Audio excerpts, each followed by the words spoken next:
There's kids in the northeast, because it's a particularly strong rock music place, who absolutely idolise you, and you've given them a lot of hope because you've joined AC/DC, which is probably the biggest rock band kicking around.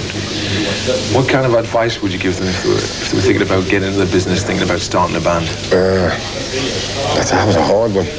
They've got to have that natural talent to be able to, and they've got to have the go. I remember, lads, I started bands with all, stuck it for about a year, and then I went back to their jobs and stuff. I started a studio for that very reason, to help bands up here and to try to give them the best sound and all that. It's a hard question, though.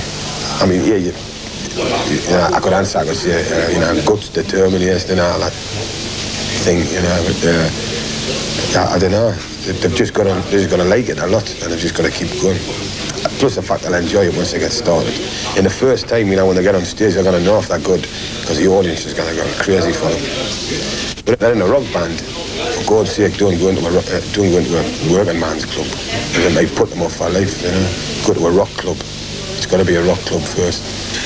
I don't know if you remember, before we started to do Razzmatazz and the Tube and Check It Out and TX45 and all those things, we did a program called JOHSON. That was the start. That's the program that started the whole rock thing in Newcastle with the Tube and everything. That's the way I look at it anyway. It broke the ground, Do you remember doing that? Yes, I do. I remember doing it a couple of times, Do you remember the clothes you had on? No, I didn't remember them. Platform boots. Rotten Spain. Aye. Oh, look, anyway, that's just because I was little. I was just trying to go up in the world, Oh, it was the fashion? No, I remember working in Geordie and all that. I mean, we were in Geordie, we were getting 25 quid a week, and everybody thought we're millionaires. I had no, because the rest of the lads I was wore this expensive silk and hats and fur collars, and I was a raggy one, with the dungarees and all that. And it used to despair of me, but I just didn't want to be, even then I just didn't want to be, part of that sort of Edison Lighthouse scene,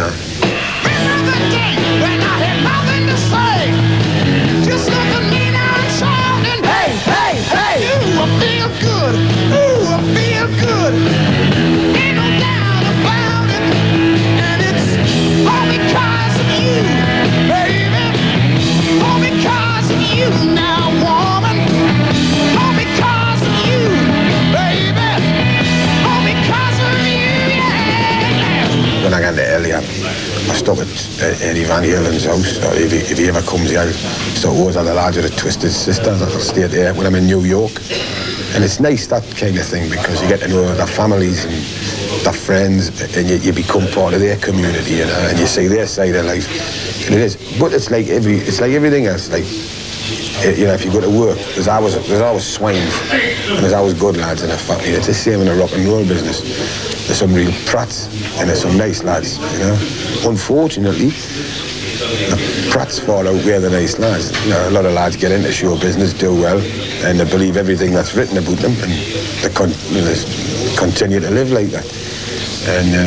But you can spot them a mile off, and you just keep clear and let them get on with it, Do you find that the good lads are usually good musicians as well? Yeah, you usually do, mate. I usually find it's very true. Who are your favourites? I mean, obviously you like Van Halen. Well, I like Eddie Van Halen, he's got the right idea. He tried to join War Band after I'd done it, but we wouldn't let him.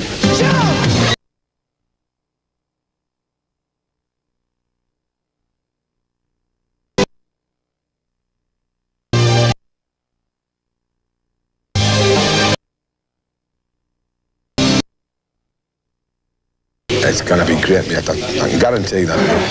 We've never been so happy or pleased. We've got 2 more tracks to do, We're off to Brazil on the 7th to do that Rock in Rio, and then we're going to come back to Montreux, finish off the album. A couple more tracks, then try to get it out as quick as possible, And then we're going to have a sit and think about what to do next, whether to do an English tour or an American tour first. I think we should do an English one first, because we haven't been here for a while, And although Donington was great, we enjoyed that. In fact, we enjoyed that whole summer thing, We took the whole show right around Europe. And I think it was the best thing we've ever done, If you could have Florida weather in Newcastle all the time and no tax problems, do you think he would live here? Well, I've always said what I'd like to do is cut Newcastle with a country with a big chainsaw. You know, like West Africa, right? On Whitley Bay and all that. Just plonk it up and just move it out where I live over there, and just whack it in the middle of the sea there. Brilliant. You know, just call it Newcastle Island or something. Brilliant. Yes, I've always said one thing, if somebody wins like 200,000 quid at a competition, the newspaper competition, I'll slap these back and say, hey, he's a good lad, you know. But it tends to be, if you work for something and you get it, people, you know, they say, that's his car, isn't it? There's a lot of that in Newcastle, key and a knife, and if I catch one of the gets. By the mid-70s, Australia's